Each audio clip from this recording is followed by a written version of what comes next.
Karena itu pemerintah pusat bekerja keras. Kita terus melakukan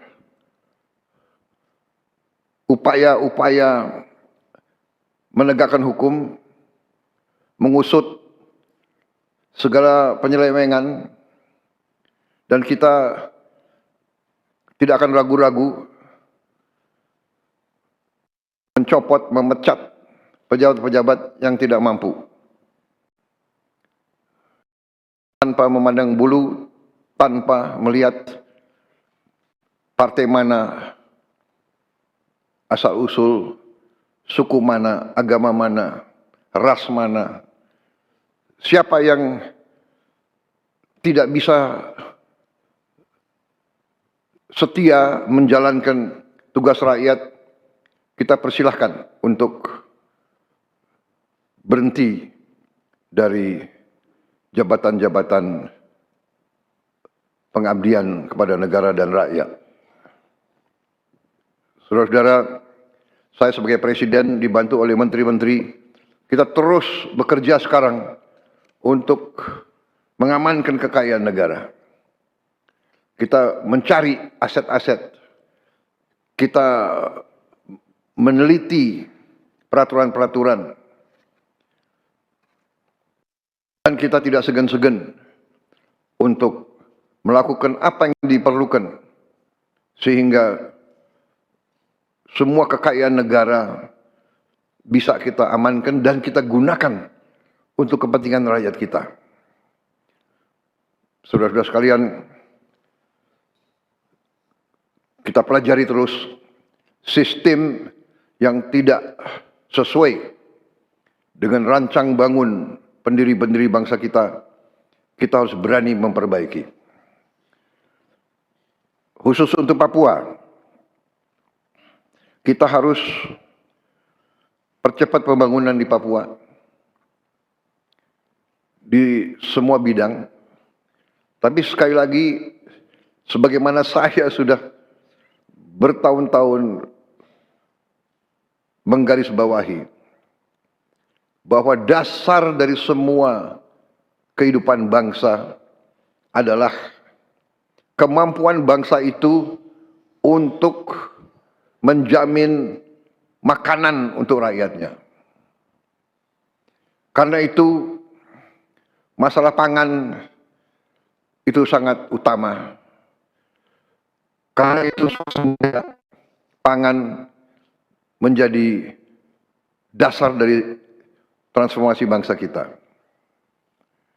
Terus terang aja, ya, saya kembalikan semuanya atas keyakinan paling mendasar ini.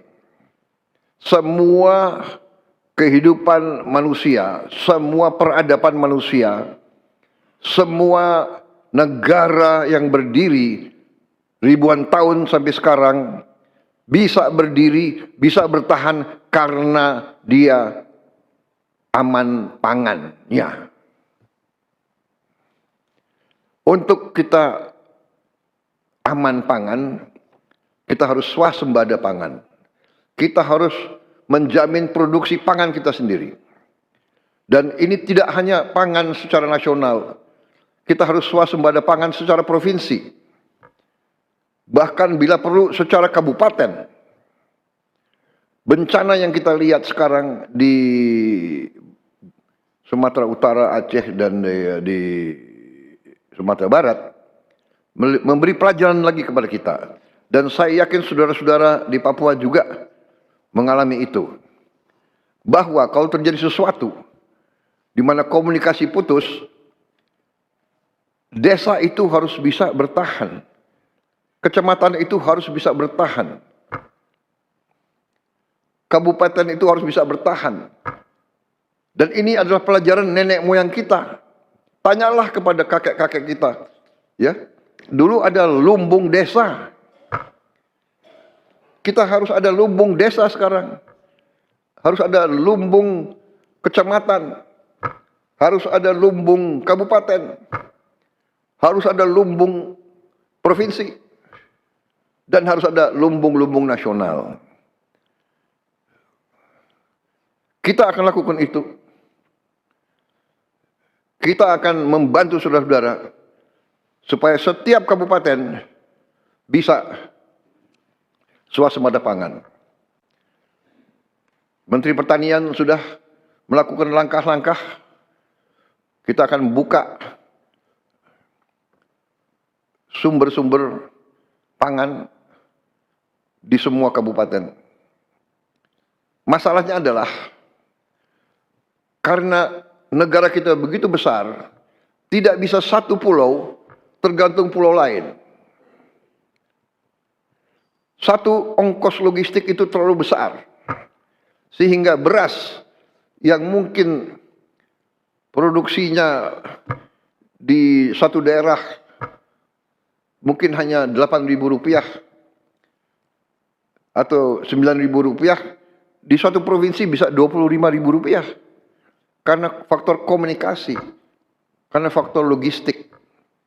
Jadi kita dipaksa oleh alam kita untuk masing-masing mengejar swasembada pangan. Di mana saudara bisa punya sawah-sawah untuk beras, mari kita lakukan. Atau kebun-kebun jagung, atau sago, atau singkong. Ingat, ini adalah kunci survival kita sebagai bangsa. Ini pelajaran ribuan tahun. Jadi kita tidak usah terlalu pintar, belajar aja dari nenek moyang kita. Ya. Kenapa dulu ada lumbung desa? Kita harus siap untuk kemungkinan yang paling jelek. Itu pelajaran, saya kira. Pelajaran nenek moyang kita, saya kira ada di buku-buku agama, ya. 7 tahun baik dan 7 tahun paceklik, ya, 7 tahun yang tidak baik. Pada saat 7 tahun baik, kita persiapan. Nanti ada 7 tahun tidak baik, kita siap. Alam juga harus kita hadapi dengan baik. Saudara-saudara, di bagian dunia tertentu, air sangat susah. Air sangat susah. Negara-negara banyak yang hancur karena gak ada air. Kita, air berlimpah. Bahkan kadang-kadang menjadi musibah bagi kita. Jadi ini adalah hal-hal yang saya minta saudara-saudara, ya, menggunakan sebagai dasar. Basic azas yang paling penting adalah jamin makan. Kita bersyukur begitu di tengah badai, di tengah bencana, sumber makan kita, pangan kita cukup. Bahkan Menteri Pertanian laporan kepada saya untuk daerah-daerah terdampak bencana, kita mampu dari pemerintah pusat mengirim 3 kali kebutuhan. Jadi tidak ada alasan di daerah terdampak kesulitan pangan. Ya, tidak ada alasan untuk khawatir karena kenyataannya kita mampu. Memang dilaporkan kalau tidak salah ada berapa puluh ribu sawah yang rusak. 70.000 ya. Semuanya di 3 provinsi 70.000. 3 provinsi 70.000 hektar yang rusak. Kita akan kembalikan segera, tapi kita sudah punya antisipasi. Kita sudah siapkan sawah-sawah baru yang cukup besar. Mungkin tahun ini Menteri Pertanian kita siapkan sawah baru 225.000 hektar. Dan terus kita akan siapkan tahun-tahun yang akan datang. Tetapi strategi kita sekarang adalah tiap kabupaten harus swasembada pangan. Yang kabupaten yang paling sulit, medannya pun kita harus cari benih yang cocok. Ya, mungkin di pegunungan itu mungkin perlu perhatian yang khusus ya untuk sumber karbohidrat dan sumber protein. Jadi maksud dan tujuan kita bentuk komite ini untuk membantu semua gubernur dan semua bupati ya untuk mempercepat pembangunan supaya anggaran bisa langsung terwujud, harus terwujud untuk kepentingan rakyat. Program-program penting pemerintah untuk membantu percepatan pembangunan Papua juga adalah sama dengan untuk daerah-daerah lain. Program makan bergizi gratis sudah sampai ke Papua. Mungkin masih ada beberapa yang belum sampai, daerah-daerah terpencil, tapi kita akan tuntaskan. Sekolah rakyat juga harus juga dinikmati sampai di